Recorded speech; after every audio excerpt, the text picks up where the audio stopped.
نحمدہ ونصلی ونسلم علی رسولہ الکریم اما بعد فاعوذ باللہ من الشیطان الرجیم بسم اللہ الرحمن الرحیم وَإِن تَعُدُّوا نِعْمَتَ اللَّهِ لَا تُحْصُوهَا صدق اللہ مولانا العظیم وصدق رسولہ النبی الکریم الامین وَنَحْنُ عَلَىٰ ذَلِكَ مِنَ الشَّاهِدِينَ وَالشَّاكِرِينَ وَالْحَمْدُ لِلَّهِ رَبِّ الْعَالَمِينَ۔ تمام احباب درود پاک الصلاۃ والسلام علیک یا رسول اللہ وعلی آلک واصحابک وسلم یا حبیب اللہ۔ الصلاۃ والسلام علیک یا رسول اللہ وعلی آلک واصحابک وسلم یا حبیب اللہ۔ برادران عزیز، اللہ کے فضل اور توفیق سے آج کے خطبہ جمعۃ المبارک میں اگست کا مہینہ جو اسلامیان ہند کے لیے آزادی کا مہینہ ہے، انگریز کی غلامی سے، ہندو کی غلامی سے پاکستان کی صورت میں اللہ تعالیٰ نے ایک بہت بڑی نعمت جو ہے وہ ہمیں نصیب فرمائی، جو نہ صرف اہل پاکستان کے لیے بہت بڑی نعمت ہے بلکہ عالم اسلام اور ہندوستان کے لوگوں کے لیے بھی نعمت ہے، جس کا اعتراف کیا جاتا رہا ہے۔ اب ہمارے حالات ایسے ہوئے ہیں کہ شاید خود ہم اپنے لیے جو ہم نے مسائل کھڑے کیے، تو پاکستان کی صورت میں جو نعمت ہمیں میسر ہوئی ہے اس ناقدری کی وجہ سے ہم لوگ آزمائش میں ہیں۔ آج کا جو موضوع ہے وہ اسی مناسبت سے ہے۔ پہلی بات تو جو سمجھنے والی ہے کہ اللہ تعالیٰ نے جو انسان کو نعمت عطا فرمائی ہے بے حد و بے حساب، تو ان میں سے ایک آزادی کی نعمت بھی ہے۔ اللہ تعالیٰ فرماتا ہے کہ وَإِن تَعُدُّوا نِعْمَتَ اللَّهِ لَا تُحْصُوهَا، کہ اگر تم اللہ کی نعمتوں کو شمار کرنا چاہو تو شمار نہیں کر سکتے، بے حد و بے حساب۔ ان نعمتوں میں سے ایک بہت بڑی نعمت کہ اگر وہ نعمت میسر نہ ہو تو شاید آپ کا دین اور ایمان جو ہے وہ بھی خطرے کے اندر پڑ جائے، اور وہ نعمت ہے آزادی کی نعمت۔ ان معنوں میں آپ کہہ لیجئے کہ پاکستان کا وجود خاص طور پر اہل پاکستان کے لیے، یعنی اگر ہم کم ترین درجہ بھی اس کا طے کریں تو یہ اہل پاکستان کے لیے تو بہت بڑی نعمت ہے اللہ رب العزت کی طرف سے۔ اور یہ اتنی بڑی نعمت ہے آزادی کی کہ آپ اندازہ کریں کہ اللہ تعالیٰ نے اپنے دو جلیل القدر پیغمبروں کو، حضرت موسیٰ علیہ السلام اور حضرت ہارون علیہ السلام کو فرعون کے دربار کے اندر بھیجا کہ جاؤ اور فرعون کے ساتھ بنی اسرائیل کی آزادی کی بات کرو۔ اتنی بڑی یہ نعمت ہے کہ اللہ رب العزت نے اس مشن پر اپنے پیغمبروں کو مبعوث فرمایا، اور کسی قوم کو یہ اسلام جب آیا تو یہ اسلام جو فتوحات کا سلسلہ شروع ہوا تو یہ اس لیے نہیں تھا کہ قوموں کو غلام بنانا ہے، بلکہ اس لیے تھا کہ قوموں کو شخصی غلامیوں سے آزاد کرنا ہے۔ شخصی غلامی تھی نا اس وقت کیسر کی، کسرا کی اور دیگر جو مملکتیں تھیں، تو یہ شخصی غلامیاں تھیں جس سے اسلام نے ان کو نکالا۔ مسلمان بنانے کے لیے، زبردستی مسلمان بنانے کے لیے ان کو آزاد نہیں کروایا، بلکہ اسلام کے حوالے سے تو قانون دے دیا کہ لا اکراہ فی الدین، دین میں کوئی جبر نہیں ہے، آپ آزاد ہو، آپ دیکھو اسلام کو، مسلمانوں کو، اور اگر چاہو تو اس دین کو قبول کر لو، اور چاہو تو اپنے جو بھی تمہارا مذہب ہے اس پر باقی رہ سکتے ہو۔ اس سے یہ بات ہمیں سمجھنی ہے کہ آزادی کتنی بڑی نعمت ہے، اور اسلام اس کے تحفظ کے لیے آیا ہے۔ اس سے آپ اور میں یہ خود سمجھ سکتے ہیں کہ ہماری آج کی سماجی زندگی کے اندر کسی انسان کو اس طرح غلام بنانے کا اگر کوئی بندہ سوچتا ہے تو اس کا مطلب یہ ہے کہ یہ اسلام کی بنیادی روح کے خلاف۔ غلاموں کو بھی اسلام نے، باندیوں کو، لونڈیوں کو کس طرح آزاد کیا ہے کہ روزہ ٹوٹ گیا تو غلام آزاد کرو، قسم توڑ دیا غلام آزاد کرو، بیوی کے ساتھ زہار کیا ہے تو غلام آزاد کرو، یعنی آزادی آزادی اور آزادی، یہاں تک کہ اسلام اس مقام پر لے آیا کہ اب اگر کوئی غلامی رہ بھی گئی ہے اس وقت کے سماجی حالات کے مطابق تو حکم یہ ہے کہ جو خود کھاتے ہو ان کو کھلاؤ، جو خود پہنتے ہو ان کو پہناؤ، یعنی اصل میں عملاً وہ غلامی ختم کر دی اسلام نے، لیکن اس کا فوری اعلان اس وجہ سے نہیں کیا کہ ابھی سماج تیار نہیں ہے اتنی بڑی سوشل چینج کے لیے، لیکن اسلام کی جو روح ہے وہ بالکل واضح ہے کہ اسلام شخصی آزادی کی بات بھی کرتا ہے اور قوموں کو غلامی سے آزاد کرنے کی بات کرتا ہے۔ میں عرض کر رہا ہوں کہ یہ اللہ کی بہت بڑی نعمت، اور اللہ کی نعمت کے حوالے سے اس اصول کو بھی ہمیں سمجھنا چاہیے۔ قرآن مجید فرقان حمید کے اندر اللہ رب العزت نے ایک نعمت وہ ہے جو بندوں کو وہ خود عطا فرماتا ہے، تو اس کے بارے میں تو اس کا قانون یہ ہے کہ اگر تم لئن شکرتم لازیدنکم، کہ اگر تمہیں میری نعمتوں کا، یہ بھی بڑی بات ہوتی ہے کہ بندے کو اللہ کی نعمتوں کا شعور ہو، ورنہ لوگ ایسے آپ کو ملیں گے کہ اللہ کی نعمتوں کے حصار میں رہتے ہوئے بھی مسلسل کفر کرتے، ناشکری کرتے۔ تو یہ شعور بھی اللہ کی بہت بڑی عطا ہے کہ اللہ نے کتنی نعمتیں مجھے اور آپ کو دی ہیں، ہم محرومیوں کو رونا روتے رہتے ہیں، ان نعمتوں کی طرف توجہ ہی نہیں جاتی۔ اللہ کا نعمتوں کے بارے میں اصول اور قانون یہ ہے کہ اگر میں نے تمہیں جو نعمتیں دی ہیں اگر تم ان کا شکر ادا کرو گے تو میں تمہیں اور دوں گا، لیکن کوئی ایسی نعمت جو بندہ خود طلب کرے،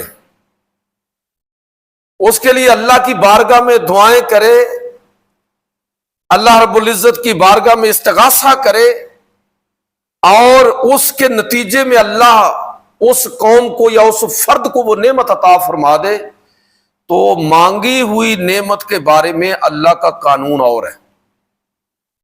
یہ سورۃ المائدہ آیت نمبر 112 تا 115، آپ وہاں پر بنی اسرائیل،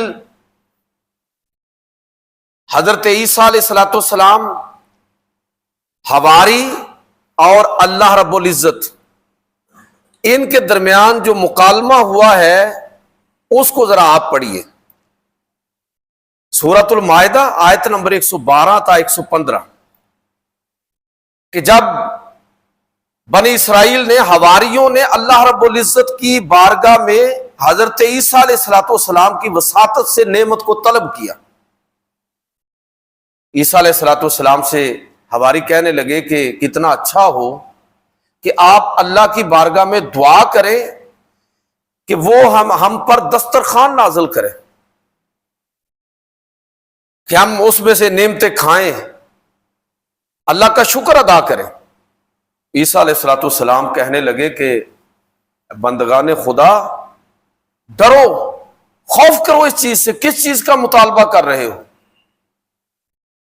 تو انہوں نے کہا نہیں ہمارا کوئی اس سے کوئی الٹا سیدھا مطلب نہیں ہے، ہم تو یہ چاہتے ہیں کہ یہ نعمتیں کھائیں گے، شکر ادا کریں گے، ہمارے ایمان اور یقین میں اضافہ ہوگا۔ جب انہوں نے زور دے کر یہ مطالبہ کیا تو اللہ رب العزت نے حضرت عیسیٰ علیہ السلام کی اس فرمائش کو قبول فرما لیا، لیکن ساتھ یہ اعلان بھی فرما دیا کہ ٹھیک ہے میں تم پر اپنی نعمت نازل کروں گا، لیکن اگر تم نے اس نعمت کی ناقدری کی، قرآن مجید فرقان حمید کے وہ سارا جو مکالمہ ہے وہ پڑھنے والا ہے کہ اگر تم نے اس نعمت کی ناقدری کی تو پھر تمہیں میں ایسا عذاب دوں گا، یہ نعمت تم مانگ کے لے رہے ہو مجھ سے، اگر اس مانگی ہوئی نعمت کی تم نے ناقدری کی تو تمہیں ایسا عذاب دوں گا کہ دنیا بھر میں ایسا عذاب کسی کو نہ دیا گیا ہوگا۔ اور پھر آپ اس واقعے کی تفصیلات میں مزید بھی پڑھتے ہیں کہ کس طرح پھر یہ قوم شکلیں تک ان کی بدل دی گئی۔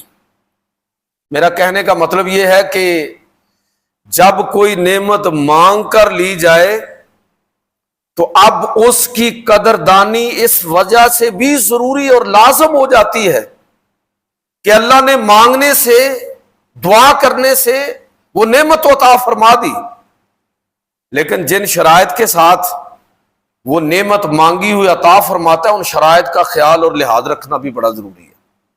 ہم پاکستان کی نعمت کو ہمارے بزرگوں نے، ہمارے پرکھوں نے اللہ سے طلب کیا۔ آپ تاریخ پڑھیں تو آپ کو پتہ چلے گا کہ 1935، 36 اور 37 کے اندر ہندوستان کے اندر جو کانگریسی وزارتیں بنی اور اس کے نتیجے میں جو ایک بہت بڑی پولیٹیکل چینج آئی وہ یہ تھی کہ ظاہر کانگریس اکثریت میں وہی تھے، حکومت ان کے پاس تھی، یعنی یہ داخلی خود مختاری ایک حد تک انگریز نے دی، اور مسلم لیگ جو تھی وہ ظاہر اس کے مد مقابل تھی، لیکن مسلمانوں کی تعداد کم ہے تو اقتدار تو کانگریس اس کے پاس ہے۔ تو آپ مطالعہ پاکستان کا یہ بالکل سامنے کا چیپٹر ہے، اگر آپ اس کو پڑھیں تو کانگریسی وزارتوں کے اندر اسلامیان ہند کو بہت اچھی طرح اس چیز کا اندازہ ہو گیا کہ آنے والا دور جو ہے، ایک دور وہ تھا بادشاہت کا جس میں مسلمانوں نے اپنی طاقت منوا کے یہاں پر اقتدار حاصل کیا، تو آنے والا دور جو ہے یہ تو ووٹ کی بنیاد پر حکومت ہوگی، یہ تو عددی برتری کی بنیاد پر ہوگی، اور وہ تو ہمیشہ ظاہر ہے کہ ماضی میں بھی اور اب بھی اور شاید مستقبل میں وہ تو ہندوؤں کے پاس رہے گی، تو مسلمانوں کا تو بہت برا حال ہوگا۔ تو کانگریسی وزارتوں کا جو تجربہ تھا اس سے یہاں کے لوگوں کو اندازہ ہو گیا کہ اگر ہندو اکثریت یہ اسی طرح انگریز چلا گیا اور آزادی کی تحریک ہم نے برپا نہ کی تو یہاں پر تو ہمیشہ کے لیے ہندوؤں کا راج قائم ہو جائے گا۔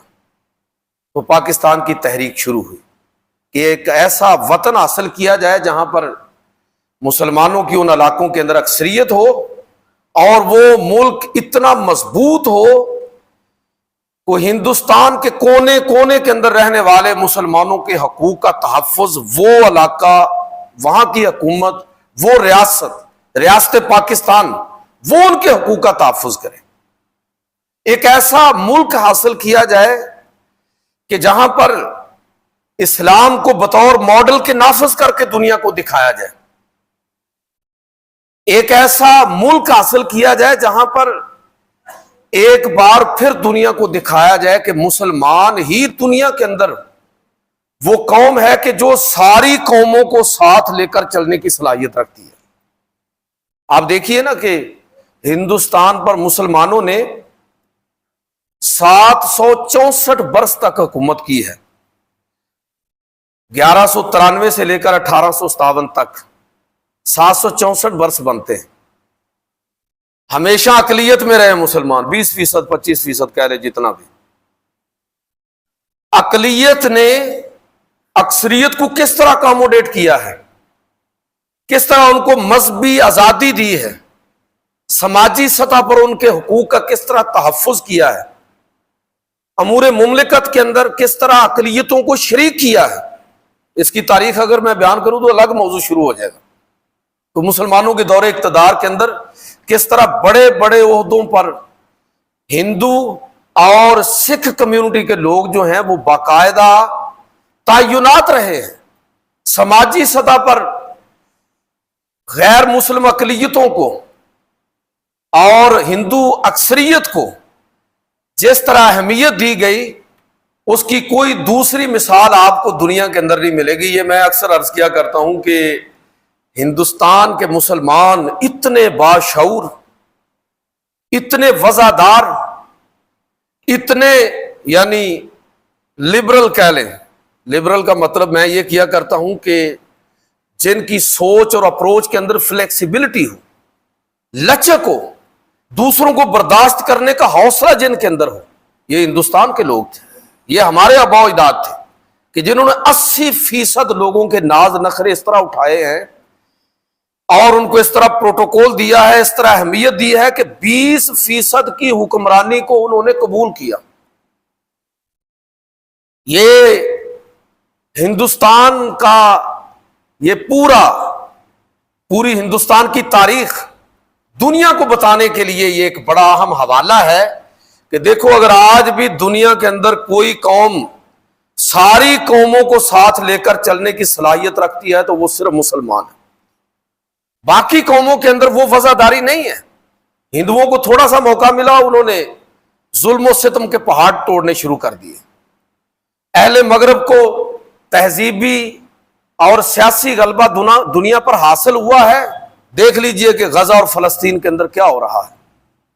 یہ مسلمان ہیں کہ انفرادی سطح پر کوئی ایسا واقعہ ہوا ہو تو ہوا ہو، لیکن من حیث القوم مسلمانوں نے ہمیشہ دوسروں کے لیے امن اور سکون اور محبت کا پیغام دیا ہے. تو میں کہنا یہ چاہتا ہوں کہ یہاں پر جو ایک بہت بڑی چینج آئی تھی، اس چینج کو کاؤنٹر کرنے کے لیے، اس کے اثرات سے اسلامیان ہند کو بچانے کے لیے پاکستان وجود کے اندر آیا. اس لیے وجود کے اندر آیا تاکہ یہاں کے مسلمانوں کے حقوق کا تحفظ ہو، مسلمانوں کے جان و مال اور ان کی عزت کا تحفظ ہو، مسلم تشخص کا تحفظ ہو. اس لیے یہ ریاست پاکستان جو اسلام کے نام پر، یعنی ایک طرف آپ کہہ لیجئے کہ پاکستان ایک قومی ریاست ہے، لیکن یہ دنیا کی تاریخ کے اندر ایک منفرد قومی ریاست ہے. نیشنلزم، آپ تاریخ اٹھا کے دیکھیں کہ یورپ جب ٹکڑوں کے اندر تقسیم ہوا تو وہاں پر نیشنلزم کی ایک کہہ لیجئے کہ ایک پوری تحریک چلی ہے جس کو ٹریٹی آف ویسٹ فالیہ کہا جاتا ہے. 1618 سے لے کر 1648 تک یہ 30 سال یورپ کے اندر خانہ جنگی رہی. اس خانہ جنگی کے نتیجے میں وہاں پر لوگوں کے اندر نیشنلزم، اس کو فروغ ملا، قومیت کو فروغ ملا. تو قومیت کے نام پر چھوٹے چھوٹے ملک وجود کے اندر آئے. آج جس کو آپ یورپین یونین کہتے ہیں، یہ پورا یورپ کسی زمانے میں متحد تھا. تو قومیت کے نام پر کس طرح یورپ اور مغرب تقسیم ہوا اور اس کے اثرات کس طرح پھر عالم اسلام پر مرتب ہوئے، اور عالم اسلام بھی پھر یہ پورا عرب، بلکہ اگر آپ خلافت عثمانیہ کی تاریخ پڑھیں تو 3 دنیا کے بڑے بڑے اعظموں پر حکومت، سلطنت عثمانیہ، یہ سارا عرب جو ایک خطہ تھا، کس طرح مسلمانوں کے اندر وہاں کے اثرات قومیت کے منتقل ہوئے اور عالم اسلام بھی چھوٹے چھوٹے ٹکڑوں کے اندر تقسیم ہو کر بے حیثیت ہو گیا. پاکستان ماننا ہوگا کہ پاکستان بھی ایک قومی ریاست کے طور پر وجود میں آیا، لیکن میں عرض کرنا چاہوں گا کہ یہ اس طرح کی قومی ریاست نہیں ہے جس طرح سعودی عرب ہے، جس طرح کویت ہے، قطر ہے، شام ہے، دیگر ممالک جتنے بھی آپ گن لیں، یہ اس طرح کی قومی ریاست نہیں ہے. یہ ایسی قومی ریاست ہے کہ جو اسلام کے نام پر وجود کے اندر ہے. علامہ اقبال رحمۃ اللہ تعالی علیہ، ان کی فکر کو ہمیشہ تازہ کرتے رہنے کی ضرورت ہے جب وہ یہ کہتے ہیں کہ اپنی ملت پر قیاس اقوام مغرب سے نہ کر، خاص ہے ترکیب میں قوم رسول ہاشمی، ان کی جمعیت کا ملک و نسب پر انحصار، قوت مذہب سے ہے مستحکم جمعیت تیری. مسلمانوں کی طاقت اور پاکستان کے رہنے والوں کی اصل طاقت جو ہے وہ لسانی عصبیت میں نہیں ہے، بیڑا غرق اس مسل کی عصبیت میں نہیں ہے، اس جغرافیائی عصبیتوں میں نہیں ہے. ہماری طاقت، اہل پاکستان کی طاقت جو ہے وہ اسلام کے اندر ہے، نظریہ اسلام کے اندر ہے. اسلام کی بات کریں، مسلک عمل کرنے کے لیے ہوتے ہیں، تبلیغ کے لیے نہیں ہوتے. یہ آپ کی اپنی تحقیق ہو سکتی ہے، آپ کا ذوق ہو سکتا ہے، آپ اس ذوق کے مطابق کیجئے عمل، اس ذوق کے مطابق آپ اپنی عبادات اور اپنی رسومات کو ادا کیجئے. اصل چیز دین ہے، مسلک اس کا محض ایک جز ہے. تو میں یہ عرض کرنا چاہتا ہوں کہ پاکستان ایک قومی ریاست کے طور پر وجود کے اندر آیا، یہ بات تو درست ہے، لیکن قومیت کا جو تصور تھا اس کی جڑوں میں کس طرح اسلام کو تسلیم کرنے کے بعد، اس عہد کے بعد ہم نے یہ وطن حاصل کیا۔ قائد اعظم سے لوگوں نے پوچھا نا جی پاکستان کا آئین اور قانون اور دستور کیا ہوگا، تو انہوں نے ایک ہی جملے میں جواب دیا کہ پاکستان کا دستور جو ہے وہ قرآن مجید ہے۔ یہ وہ آدمی کہہ رہا ہے کہ جس کی ظاہری وضاحت آپ کو اس طرح نظر نہیں آتی، لیکن وہ نمائندہ کن لوگوں کا ہے؟ اسلامیان ہند کا نمائندہ ہے۔ وہ سمجھتا ہے کہ اسلام کا وجود قرآن کے ساتھ، قرآن کے نظام کے ساتھ وابستہ ہے۔ میرا کہنے کا میرے بھائیوں مطلب یہ ہے کہ پاکستان اللہ کی بہت بڑی نعمت ہے۔ یہ نعمت ہم نے اللہ تعالیٰ سے دعائیں کر کے، ہمارے بزرگوں نے محنت کر کے، کوشش کر کے، تحریک چلا کر اللہ تعالیٰ سے دعائیں مانگ کے ہم نے اس عہد کے ساتھ طلب کیا تھا کہ اس ملک کے اندر ہم اسلامی نظام کو نافذ کریں گے۔ اب آپ اس قانون کو دوبارہ یاد کیجئے کہ اللہ رب العزت کا قانون یہ ہے کہ اگر کوئی نعمت ایک ہے، وہ خود نعمت عطا فرماتا ہے، اس پر بھی وہ چاہتا ہے کہ میرے بندے میرے شکر ادا کریں، لیکن اگر کوئی نعمت وہ مانگنے سے عطا فرما دے، جس طرح کہ ہم نے پاکستان مانگ کر اللہ تعالیٰ سے لیا، اگر وہ مانگنے سے کوئی نعمت عطا فرمائے تو اگر اب کوئی قوم اس نعمت کی ناقدری کرے گی تو اللہ رب العزت کا قانون یہ ہے کہ پھر ایسے لوگوں کو میں وہ سزا دوں گا کہ زمانے کے اندر کسی کو ایسی سزا نہیں ملی ہوگی۔ تو ہمیں ڈرنا چاہیے، ایک سزا تو ہمیں مل گئی ہے، اسی سے خبردار ہو جانا چاہیے کہ پاکستان ایک پورا بازو ہم نے گما دیا 71 کے اندر، تو اب باقی ماندہ پاکستان، اس ناقدری کی سزا ایک تو ہمیں مل گئی، لیکن آج پورے قومی شعور کا اظہار کرنے کی ضرورت ہے کہ باقی ماندہ پاکستان کو ہم نے کیسے بچانا ہے۔ لہذا میں جو عرض کرنا چاہتا ہوں وہ یہ ہے کہ یہ اللہ کی نعمت ہے، اس کو بھی ہم شعوری طور پر سمجھیں اور اس چیز کو بھی سمجھنے کی کوشش کریں کہ خدا نخواستہ اس نعمت کی اگر ہم نے ناقدری جاری رکھی اور جس سبب سے اور جس وعدے کے ساتھ ہم نے یہ ملک حاصل کیا تھا، اگر اس کو نظر انداز کیا تو کہیں اللہ تعالیٰ کی طرف سے جو ہماری گرفت اور آزمائش ہے کہیں وہ بڑھتی ہی چلی نہ جائے۔ آج پاکستان کو جن چیلنجز کا سامنا ہے اور وہ کسی اور کی وجہ سے نہیں ہے، ہماری وجہ سے پاکستان کو چیلنجز کا سامنا ہے۔ وہ حدیث ہے نا کہ زمانے کو گالیاں مت دو، زمانہ برا نہیں ہوتا، لوگ ہی برے ہوتے ہیں۔ تو زمانہ برا آپ کو نظر آتا ہے، لوگ اچھے ہوتے ہیں، زمانہ اچھا ہوتا ہے۔ تو زمانہ برا نہیں ہے، لا تسبوا الدہر، زمانے کو گالی مت دو۔ حدیث قدسی اللہ تعالیٰ فرماتا ہے کہ میں خود زمانہ ہوں، پاکستان برا نہیں ہے، یہ میرے اور آپ کے اعمال نے پاکستان کو آزمائش کے اندر اور دنیا کی برادری کے اندر آزمائش کے اندر ڈال دیا۔ میں معافی چاہتا ہوں یہ کہتے ہوئے کہ پاکستان کو جب ہم دیکھتے ہیں تو میں اور آپ زیادہ تنقید حکمرانوں پر کرتے ہیں کہ بے ایمان ہیں، کرپٹ ہیں، 2 نمبر ہیں اور پاکستان کو لوٹ کر کھا رہے ہیں۔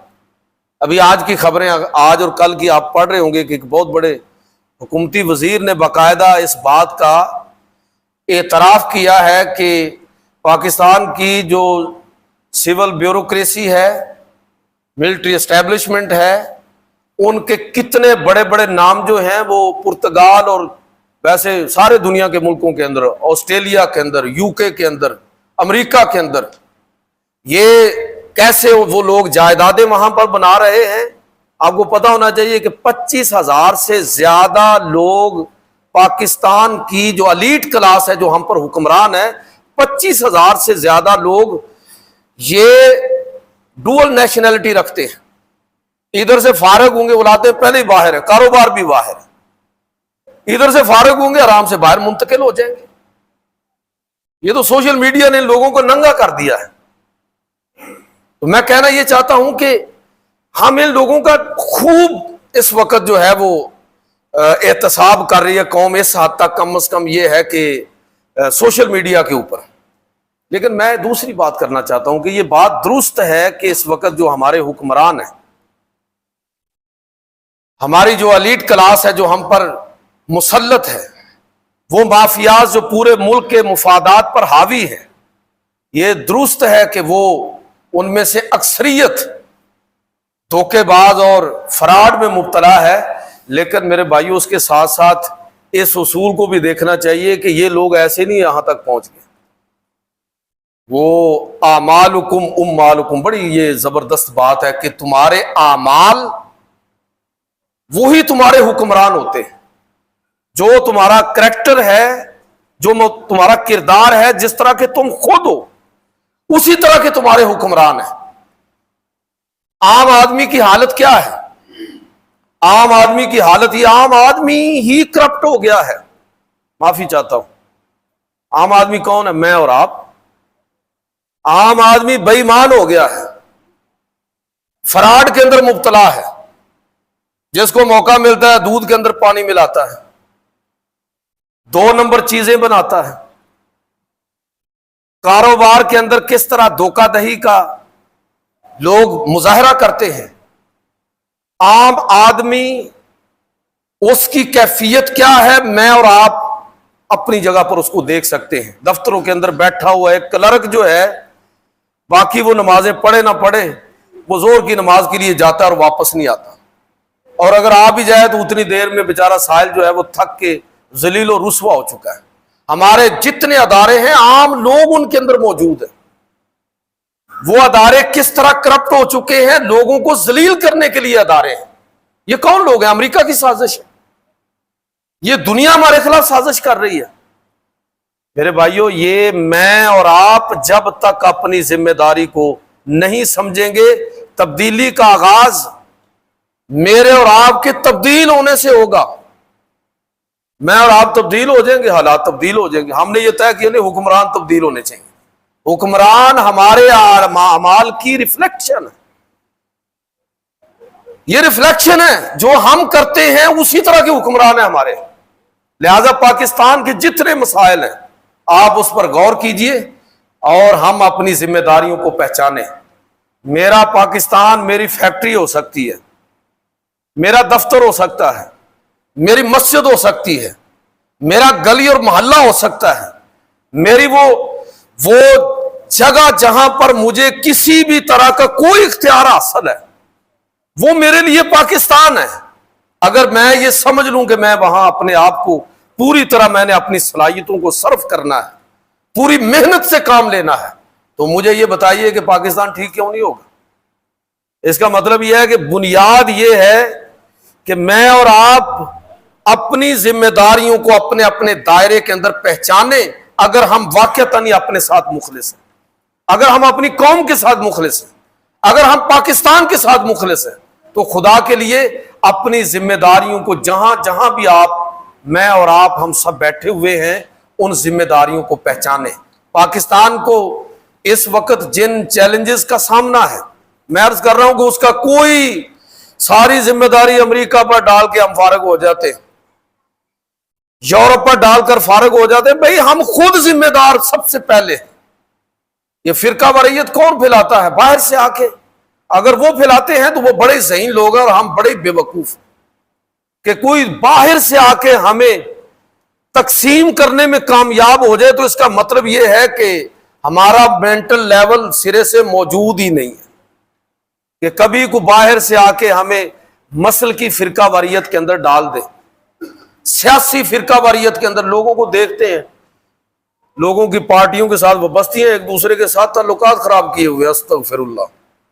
بھئی آپ اگر ایک جماعت کے ساتھ ہیں، دوسرا دوسری کے ساتھ ہے، تو دونوں کے حق کو تسلیم کریں. آپ یہی رواداری ہے، اختلاف رائے. میں عرض کر رہا ہوں کہ اگر یہ فرقہ واریت ہے، چاہے وہ کسی طرح کی بھی ہو، تو میرے بھائیوں یہ کہیں باہر سے وجود کے اندر نہیں آئی، خود ہمارے رویوں کا نتیجہ ہے یہ انتشار، یہ افتراق، یہ اختلاف کہ جو ہم نے دشمنیوں کے اندر ڈال دیا ہے۔ اگر ملک پاکستان کے اندر برادری ازم اتنا مضبوط ہو گیا ہے کہ وہ حق پر غالب آ گیا ہے، سچ پر غالب آ گیا ہے۔ آپ کے ٹاؤن میں ابھی الیکشن ہوئے ہیں ماشاءاللہ، میں نے تو 2 جمعوں میں بار بار یہ الیکشن سے پہلے بار بار میں نے بات کی کہ اگر آپ مسلک کی بنیاد پر ووٹ مانگ رہے ہیں تو آپ شرک کے اندر مبتلا ہیں، سیدھی سیدھی بات ہے۔ اگر آپ برادری کی بنیاد پر ووٹ مانگ رہے ہیں تو آپ شرک کے اندر مبتلا ہیں۔ شرک کا کیا خیال ہے آپ کا کہ صرف بتوں کو سجدہ کرنا شرک ہوتا ہے؟ شرک کی اور ہزاروں شکلیں ہیں، سب سے بچنا ہے اپنے آپ کو۔ آپ حق اور سچ کو پہچانیے، جہاں آپ بہتر سمجھتے ہیں، جہاں آپ کی رائے بنتی ہے، عصبیت حق کی ہونی چاہیے، برادری کی عصبیت نہیں ہے، مسلکی اور لسانی عصبیت نہیں ہے۔ ان کی نفی کر کے دیکھیں کہ جو آپ کو صحیح لگتا ہے اس کے مطابق آپ فیصلہ کریں۔ میرا کہنے کا مطلب یہ ہے کہ اگر یہ فرقہ واریت ہمارے ماحول کے اندر کسی طرح کی بھی ہو، اسی کو تو ختم کرنے کے لیے پاکستان ہم نے بنایا تھا۔ ہندوستان کے اندر مسئلہ کیا تھا ہندوؤں کا کہ جی یہ مسلمان ہیں تو یہ ان کے اور ہمارے درمیان ایک حد فاصل ہے۔ خود ہندوؤں کے اندر آپ پڑھیں تو آپ حیران ہوں گے کہ ورن سسٹم کتنا خوفناک تھا کہ ایک براہمن ہے، کشتری ہے، ویش ہے، شودر ہے، اور مہاتما گاندھی نے بڑی کوشش کی کہ کسی طرح مسلمانوں کی طرح ہندوؤں کے اندر جو یہ جاتی ہے، ذات پات ہے، اس کو ختم کیا جائے۔ اگر آپ نے کوئی لفظ سنا ہو، ایک ہریجن اخبار بھی نکلتا تھا گاندھی کے دور میں۔ یہ ہریجن کا مطلب ہوتا ہے ہری جن، اس کا ترجمہ آپ یہ کر سکتے ہیں ہری اللہ اور جن مخلوق، اللہ کی مخلوق۔ تو گاندھی بہت زیادہ رسول خدا صلی اللہ علیہ وسلم سے متاثر تھا، مسلمان نہیں ہوا الگ بات ہے، لیکن وہ حضرت عمر رضی اللہ تعالیٰ عنہ کو ہمیشہ آئیڈیلائز کرتا تھا، رسول خدا صلی اللہ علیہ وسلم کے حوالے دیا کرتا تھا، سادگی کے حوالے سے، ویژن کے حوالے سے۔ باہمی جو تعلقات ہیں اس کے اندر جو فلیکسیبلٹی ہے اسلام نے جو پیدا کی، رسول خدا صلی اللہ علیہ وسلم کے آنے سے ہوئی، اس کا وہ حوالہ دیا کرتا۔ تو اس نے کوشش کی کہ کسی طرح یہ جو شودر قوم ہے سب سے نچلے درجے میں، ان کو کسی طرح ہندوؤں کے اندر اس طرح قابل قبول بنا دیا جائے کہ یہ نفرت ختم ہو۔ تو یہ ہریجن کا لفظ اس کے ہاں ہمیں ملتا ہے، لیکن ہندو جو ٹھیٹ کلچر ہے، یہ شودر، یہ ملیچ، یہ دلت، یہ ان کے ہاں ہوتے تھے۔ لیکن مجھے آپ یہ بتائیے کہ آپ نے اپنے ہاں برادری ازم کو مضبوط کر کے یہی شودر، ہریجن اور دلت جو بنایا ہوا لوگوں کو بنایا ہوا ہے، تو اس میں کیا امریکہ کی کوئی سازش ہے؟ کیا اس میں کوئی یورپ کا ہمارے اوپر جو ہے وہ اختیار تھا جس کی وجہ سے یہ ہو رہا ہے؟ تو میرا کہنے کا مطلب یہ ہے کہ آپ دیکھیں، میں اور آپ، اور درد دل کے ساتھ دیکھیں کہ ہم دیکھیں کہ بحیثیت فرد کہیں ہم سے کوتاہی تو نہیں ہو رہی، ہم سے غلطی تو نہیں ہو رہی۔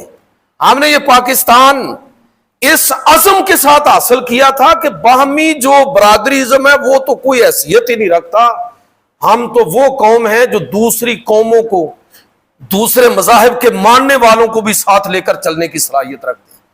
کیا یہ ہم نے محمد رسول اللہ صلی اللہ علیہ وسلم اور خلفائے راشدین سے ہم نے یہ عملاً سیکھا نہیں ہے کہ اسلامی ریاست کے اندر اقلیتیں کس طرح معزز ہیں، محترم ہیں؟ لیکن جو عملی طور پر پاکستان کے اندر، میں اکثر کہتا ہوں کہ یہ عجیب بات ہے کہ یہ پچھلے 25 30 40 سال کے اندر میری عمر کے لوگوں نے یہ دیکھا کہ عیسائیوں کی ٹھٹیاں ختم ہو گئی ہیں دیہاتوں کے اندر۔ ان لوگوں نے اپنے الگ بستیاں بسا لی ہیں، کوئی فرانسس آباد ہے، کوئی مریم آباد ہے، کوئی یوحنا آباد ہے، کوئی فلانا ہے، اس لیے کہ تنگ اتنا کیا مسلمانوں نے، ذلیل اور رسوا اتنا کیا ہے دیگر قوموں کو کہ ان کو انسان کے درجے میں، اسی طرح جس طرح ہندو سمجھتے تھے نا کہ ہاتھ لگانے سے بھرشٹ ہو جاتی ہے چیز، اسی طرح لوگ آج مسئلہ پوچھتے ہیں کہ جی ان کے ساتھ بات کرنا، سلام لینا، گفتگو کرنا، ان کو پاس بٹھانا، یہ جائز ہے کہ ناجائز ہے؟ اگر آپ چاہتے ہیں کہ اسلام لوگوں کے دلوں تک پہنچے تو کیا اس طرح آپ اسلام پہنچا سکتے ہیں؟ اس طرح لوگوں کو آپ اسلام کی طرف مائل کر سکتے ہیں؟ تو میرے بھائیوں، یہ سماجی سطح پر جو انارکی پیدا ہوئی ہے، جو فرقہ واریت پیدا ہوئی ہے، اس کا کوئی دوسرا ذمہ دار نہیں ہے۔ پاکستان کو داخلی سطح پر جو عدم استحکام کا سامنا ہے، اس کے ذمہ دار آپ ہیں اور میں ہوں، کوئی دوجا بندہ نہیں۔ خدا کا خوف کریں، اس نعمت کی قدردانی اس طرح ہونی چاہیے۔ میں بات کر رہا ہوں کہ یہ ملک ہم نے اس وعدے کے ساتھ حاصل کیا تھا کہ ہم یہاں پر انشاءاللہ تعالی لازمی طور پر اسلامی نظام کو نافذ کریں گے۔ اس ملک کا دستور، سپریم لا جو ہے وہ قرآن و سنت ہوگا، لکھنے کی حد تک تو ہے، لیکن کیا عملاً ہم نے واقعتاً قرآن و سنت کو ملک کے اندر سپریم لا کے طور پر تسلیم کیا ہے؟ اگر کیا ہوتا تو جو نظام قرآن و سنت کی بنیاد پر وجود کے اندر آنا چاہیے تھا اور اس کی جو برکتیں ہمیں لازمی طور پر نصیب ہونی تھیں، آج ہم اس سے محروم کیوں ہیں؟ تو میرے بھائیوں، یہ بات ہمیں سمجھنے کی ضرورت ہے کہ اس ملک کی بقا یہ صرف اور صرف اسلامی نظام کے ساتھ وابستہ ہے، ورنہ وہ کسی نے پیشگوئی کی ہوئی ہے کہ ایک جس طرح یہ صورتحال بنی ہوئی ہے تو کسی بہت بڑے دانشور کا یہ قول ہے، خدا نہ کرے کہ یہ بات سچ ہو، کہ ایک وقت آئے گا کہ پاکستان میں اسلام نہیں ہوگا اور ہندوستان میں مسلمان نہیں ہوں گے، ادھر اسلام ختم ہو جائے گا اور ہندوستان کے اندر مسلمان اس طرح دباؤ میں جائیں گے کہ اپنی شناخت کھو بیٹھے۔ ابھی ایسا تو نہیں ہے، ابھی وہ لوگ موجود ہیں جن کے بزرگوں نے ہجرت کی، قربانیاں پیش کی، ہندوستان کو چھوڑ کے پاکستان کے اندر آئے ہیں۔ وہ لوگ موجود ہیں جنہوں نے تحریک پاکستان کے اندر حصہ لیا، آج بھی کچھ نہ کچھ کسی نہ کسی جگہ پر ان کی اولادیں تو موجود ہیں، بعض لوگ بھی ابھی تک ماشاءاللہ موجود ہیں۔ ان سے پوچھئے کہ پاکستان کتنی بڑی اللہ کی نعمت ہے اور کتنی قربانیوں کے بعد یہ ملک حاصل کیا گیا۔ تو میں عرض یہ کرنا چاہتا ہوں کہ یہ لازم ہے کہ ہم جس عزم کے ساتھ ہم نے یہ ملک حاصل کیا تھا کہ یہاں پر اسلامی نظام نافذ کریں گے، اس ملک کی بقا نظام کی تبدیلی کے اندر ہے۔ یہ نظام ہے، یہ جو نظام چل رہا ہے، آپ دیکھ رہے ہیں کہ پارلیمنٹ بکی ہوئی ہے، اسٹیبلشمنٹ پورے ملک پر اپنی من مانی اور عوام کی رائے کو کچلنے پر تلی ہوئی ہے، اور خاص مافیات اور گروپ ہیں جو پورے ملک کے مفادات کو لوٹنے پر لگے ہوئے ہیں۔ قوم کو پورے شعور کا مظاہرہ کرنا چاہیے، ضروری نہیں ہے کہ فساد برپا کر دیا جائے، یہ کوئی ضروری نہیں ہے۔ آپ اگر شعوری طور پر اتنے مضبوط ہیں، سول سوسائٹی پبلک اویئرنیس اتنی ہے، سول سوسائٹی اتنی مضبوط ہے، یہ کیوں ہے کہ ہمیں منہ اٹھا کے جو ہے وہ یورپ کی طرف دیکھنا پڑتا ہے مثالیں دینے کے لیے کہ سول سوسائٹی اتنی مضبوط ہے کہ حکمران غلطی کرتا ہے لوگ کھڑے ہو جاتے ہیں، حکمران کو سرنڈر کرنا پڑتا ہے۔ یہ تو ہماری روایت تھی بھائی۔ حضرت عمر خطبہ دے رہے ہیں اور ایک عام شخص کھڑا ہو کے کہہ رہا ہے کہ آپ پہلے یہ بتائیں کہ یہ قمیض آپ نے کیسے سلوا لی، مال غنیمت سے تو اتنا حصہ آپ کو نہیں ملنا چاہیے تھا۔ ایک عورت کھڑا ہو کے یہ کہہ دیتی ہے کہ آپ یہ حکم نافذ نہیں کر سکتے کہ اس سے زیادہ کسی عورت کا حق مہر نہیں ہے۔ سول سوسائٹی کو اتنا مضبوط کیا اسلامی ریاست کے اندر، مدینہ کی ریاست کے اندر، یہ ہماری تاریخ تھی۔ آج کیا ہو گیا؟ لوگ کس طرح بکھر گئے ہیں، کس طرح عصبیتوں کا شکار ہو گئے ہیں، کس طرح ذاتی مفادات کے اندر چلے گئے۔ تو میں کہنا یہ چاہتا ہوں کہ آج ان چیزوں سے نکلنے کے لیے لازم ہے کہ ایک باشعور قوم ہم بنیں۔ پورے ملک کے اندر دہشت گردی کا دور ہے، خطرے میں ہے۔ اب ادھر پنجاب، سینٹرل پنجاب میں بیٹھ کر لوگوں کو شاید پوری طرح اندازہ نہیں ہے کہ KPK میں کیا طوفان برپا ہے، بلوچستان کے اندر کیا ہو رہا ہے۔ جس طرح لوگ 71 کے اندر یہی سمجھتے تھے کہ پاکستانی فوجیں جو ہندوستان کے اندر داخل ہو رہی ہیں، پاکستان جیت رہا ہے، اچانک پتہ چلا کہ سب کچھ برباد ہو گیا۔ وہی صورتحال اس وقت پاکستان کے اندر ہے۔ KPK کے اندر لوگوں کے اندر اضطراب ہے، بنیادی انسانی حقوق پامال ہو رہے ہیں، بلوچستان کے اندر صورتحال بگڑ رہی ہے، اور عالمی طاقتیں پاکستان کو توڑنا چاہتی ہیں۔ صرف اور صرف یاد رکھیے کہ ملک کو فوج نہیں بچا سکتی۔ ملک کو اگر کوئی طاقت بچا سکتی ہے، میں زمینی حقائق کی ذرا بات کرنے لگا ہوں، معافی چاہتا ہوں یہ کہتے ہوئے کہ صرف اسلام بھی نہیں بچا سکتا۔ اگر اسلام، صرف اسلام کی بات کر رہا ہوں، اسلام طاقت ہے، ہماری بنیاد ہے۔ اگر صرف اسلام ہی بچا سکتا تو بنگلہ دیش الگ کیوں ہوا ہے؟ وہ ہم سے اچھے مسلمان تھے، اب بھی اچھے مسلمان ہیں۔ اس کا مطلب یہ ہے کہ صرف کلمے کا تعلق کافی نہیں ہے، صرف مضبوط فوج کافی نہیں ہے، جب تک پبلک اویئرنیس اس درجے کی نہ ہو کہ لوگ اپنے ملک کے مسائل کو شعوری طور پر سمجھیں کہ میرے ملک کا مسئلہ کیا ہے اور میں نے اس مسئلے کو کس طرح ایڈریس کرنا ہے اور میں نے اپنی ذمہ داری کو کس طرح ادا کرنا ہے۔ جب تک ہم قوم نہیں بنیں گے، قوم کا کردار ادا نہیں کریں گے، خدا نخواستہ ایسا نہ ہو کہ یہ جو آزادی ہم توتیاں اور باجوں کے ساتھ اور جھنڈوں کے ساتھ منا لیتے ہیں، خطرہ یہ ہے کہ کہیں پاکستان دوبارہ کسی مصیبت کے اندر نہ پڑ جائے۔ اور اس سے نکلنے کے لیے صرف ایک ہی بات ہے، عوام کا اتحاد۔ اور عوام اس وقت ملک کے ساتھ، حکومت کے ساتھ، ریاست کے ساتھ کھڑی ہوتی ہے جب عوام کے بنیادی حقوق کا تحفظ ہو رہا۔ تو کیا لوگوں کو حقوق مل رہے ہیں؟ اس میں سارے لوگوں کو سوچنا ہے اور اپنا جو بھی حصہ ہے اس کے اندر ڈالنے کی ضرورت ہے۔ دعا کرتا ہوں کہ پاکستان کی صورت میں جو اللہ نے ہمیں نعمت دی ہے، اس کی صحیح معنوں میں قدردانی کرنے کی توفیق عطا فرمائے۔ اللہ تعالی ہمیں، ہمارے ملک کو ہر طرح کی آزمائشوں سے محفوظ فرمائے۔ وما علینا الا البلاغ۔